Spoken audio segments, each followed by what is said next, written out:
Looks like crap to me, while showing his toys that he sold to kids. So that was KSI hitting back at a fellow YouTuber, DanTDM, for his comments on their new product, Lunchly. And honestly, it got people talking because seeing how fast he was quick to react, it looked like DanTDM just spilled an honest truth.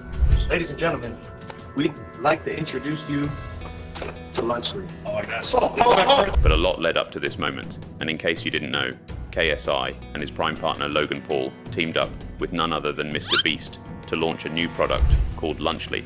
Now from first glance, you'd almost think this is a spin-off from the good old Lunchables we all grew up loving. Flavored Feastables would probably be disgusting. Oh yeah. I mean, even before they introduced their own product, the first thing they did was to sort of undermine Lunchables like it was some outdated product. Now, I'm not against a good business competition, but is it always the best idea to take a jibe at the competition before you introduce yours?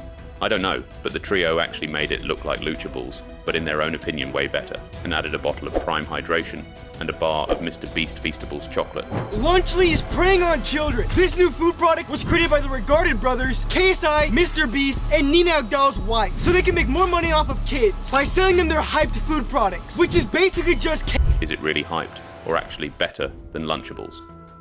First, let's look at their product. So they came out with 3 options: the pizza, turkey stack M's, and Fiesta Nachos, all set to rival traditional lunch options, and they're aiming to be a healthier, more affordable choice. Lunchly versus Lunchables. With Lunchly, you get double the amount of liquid. Prime has no sugar added, more electrolytes, and more B vitamins. Crunch Bar.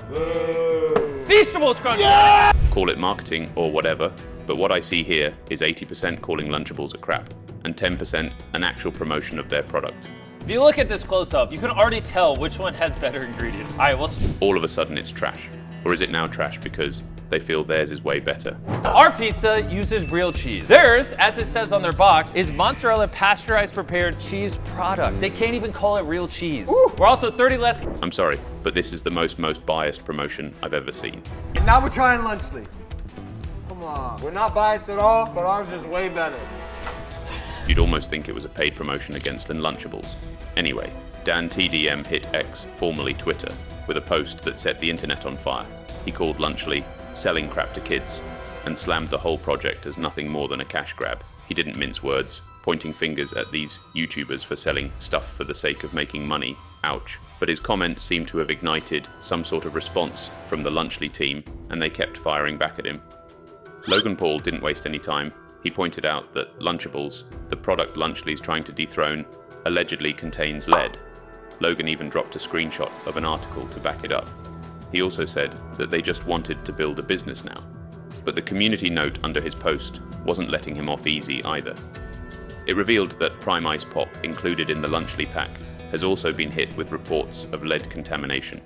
Logan Paul seemed to have been the most active, as his recent posts were just about defending Lunchly, calling out the community notes, and defending Lunchly the more. While all the defense if your product is supposed to be way better, I mean it literally means there's something to hide. KS, I couldn't resist jumping into the fray. Obviously released Lunchly, and DanTDM replied. This is what he had to say. What happened to YouTubers, man? I can't not say. Okay, I'm going to pause right there. We don't have to see any of that, but you get the point. He clapped back at DanTDM, accusing him of hypocrisy. Why? Because Dan had once promoted Munch Pack, which was another pre-packaged snack deal, and even had his own line of toys. He was sponsored, then promoted, and made a whole video on Munch Pack, a monthly sub box full of food and candy to his Minecraft. KSI didn't hold back, calling Dan's toy line crap. Looks like crap to me, while showing his toys that he sold to kids. How does this benefit your fans, Dan? Amid all this chaos, MrBeast, who's known for doing literally everything, finally spoke up.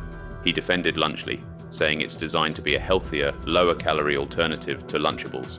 He also emphasized that they use higher quality ingredients at roughly the same price. All right, Jimmy, we hear you. But MrBeast has caught a lot of heat over his venture into the food biz. Many were puzzled by his decision to sell junk food, wondering if that's really what his young audience needed. And this wasn't the first time YouTubers have clashed ideologically. In 2023, Jacksepticeye, aka Sian McLaughlin, openly criticized MrBeast, claiming he was ruining YouTube. According to Jack, YouTube culture had shifted from being about fun and creativity to chasing views, money, and popularity. He even suggested that if MrBeast was genuinely having fun with his content, his videos would probably be longer and less scripted. MrBeast is also dealing with a lot more than just DanTDM's criticism. Remember that lawsuit related to his Amazon Prime Video series, Beast Games? Yeah, it's still lurking in the background. The criticism sparked a divide. MrBeast had built a reputation as a philanthropist. So many fans jumped to his defense, but the tides turned recently when Ava Chris Tyson, one of MrBeast's former co-hosts, was accused of sending inappropriate messages to minors. Tyson quickly stepped down, and MrBeast didn't mince words, saying he was disgusted by the allegations and even hired private investigators to dig deeper. And if that wasn't enough, MrBeast himself is now dealing with a lawsuit unrelated to Tyson, involving claims of creating unsafe working conditions for his upcoming reality show, Beast Games. Now, it's not bad bringing a new business or being competitive with other businesses, but I think what people are trying to point out is that the likes of MrBeast, the man with the most YouTube subscribers, is leveraging his massive audience. His other two Lunchly partners, KSI and Logan Paul, teamed up in 2022 to launch Prime, a sports drink that's since blown up in popularity, while MrBeast himself dipped his toes into the food game with Feastables, a line of chocolate bars. But things got even more interesting when the three mega YouTubers joined forces for this pre-packaged meal. Of course it could be better than Lunchables. Of course it could be healthier. Of course it could be cheaper. But is it really needed at the moment? It feels as if he could launch anything. Of course it's not news that YouTubers are cashing in by launching products or collaborating with big brands. But for some, like DanTDM, it shows just how much YouTube has changed. Back in the day, YouTube was a platform where small creators shot low-quality videos in their bedrooms, not these slick, corporate-backed mega productions we see today. Now those same creators have become full-blown brands, and not everyone's loving the shift. As for DanTDM, he's kept quiet about Paul and KSI's latest YouTube antics. Guess some people just don't want to get involved in the chaos. But he isn't the only one raising concerns. Right now, the main focus seems to be on what your kids are packing for lunch, and as one user said, what happened to the old YouTube man? So, what do you think of Lunchly? Let us know in the comment section below and subscribe to the channel for the next one.